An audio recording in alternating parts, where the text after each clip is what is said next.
大家好，欢迎观看居家101，我是阿杜。我以前做过视频补过房子的外墙，今天我们要补院子的外墙，因为它们时不时就会出现像壁癌一样的白色物体。我们今天就来处理它们，并看看需要怎么样才能长期抑制它们。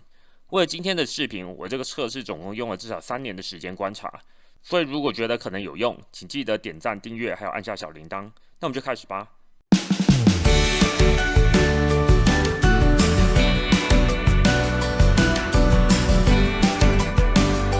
我住的小区不只是我的房子，就连邻居的房子都有一样的问题，就是外墙会开始长白色的菌类，然后就会开始剥落，也就是壁癌。如果不清楚什么是壁癌，壁癌又称为白滑土露，是指在混凝土或砖块在吸收水分之后，在水蒸发之后表面析出的晶体，这些晶体有可能是钙或是盐的混合物。如果只是些微的话，放着不管的话，只要干燥烘干，它就会自然不见，用水也是可以直接冲掉的。但是也说了，这些盐类是因为水分造成的，所以冲水并不是一个好方法。这些钙或是盐的混合物会因为分子结合的过程中体积膨胀，或是结合出酸性的产物而腐蚀本身。就像我的院子一样，混凝土和砖块的结构崩坏，然后开始剥落。这边还可以注意到，我的院子两边墙壁的壁癌数量差很多。这个原因是因为地势的关系，左边的地势高，水朝我家流，所以这边墙会有壁癌。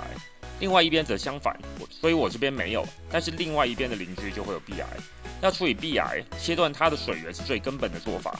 如果是自己家可控的话，只要把水渗进来的地方水源处理掉就好了。不过邻居的水的话，那就没有办法了，所以我必须要另外想方法。我邻居说他们早就打电话给建商抱怨过了，不过建商就只认为砖头吸出盐很正常，并不愿意帮忙修补，所以我们之后都是自己修补的。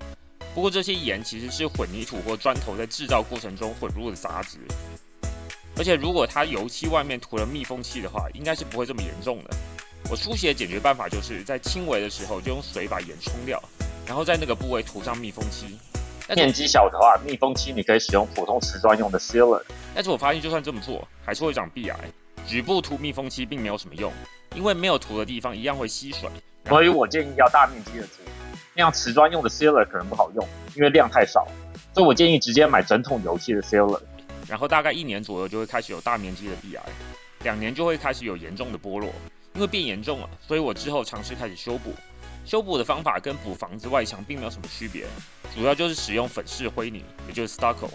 不管是水泥或是砖头，它们其实跟 stucco 的结构差别并没有那么大，但是有一点差别，因为这壁癌已经破坏了结构，如果你不把它铲除，而只是补外面的话，它是固定不牢的，很快就会崩坏，然后再次复发。所以在处理之前必须先铲除干净。我们来看看铲完的结果。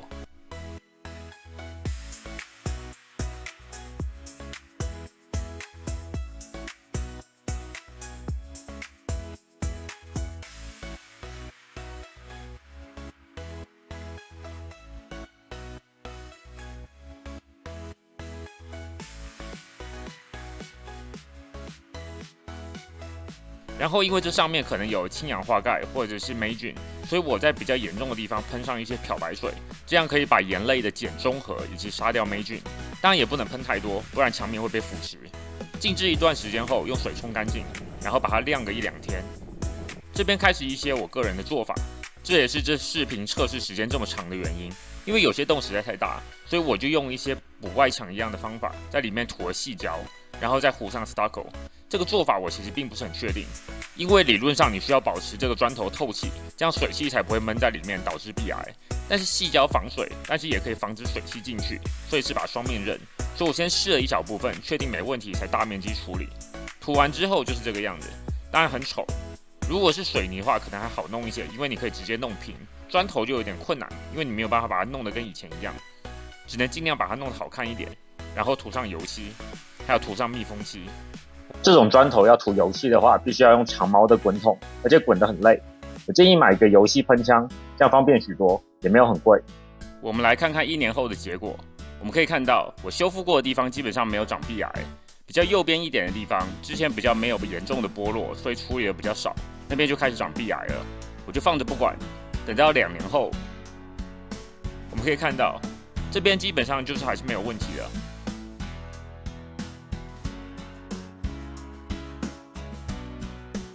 这块是之前大量涂细胶的部分，还是非常坚固，没有什么问题。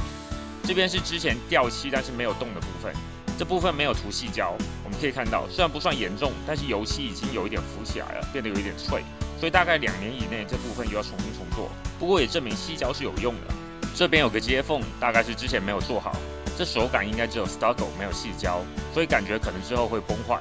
我这2年中间还多了一个 playhouse， 下面有些许的结晶，但是还是可以接受。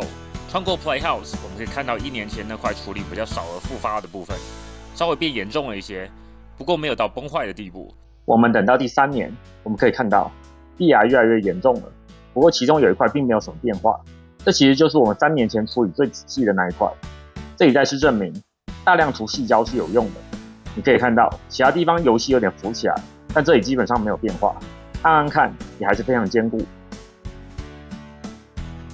你这是在铲，然后再处理一次。我这次又多学了一项，除了漂白水以外，还可以喷一种化合物叫做细酸钠，英文是 sodium silicate， 俗称水玻璃。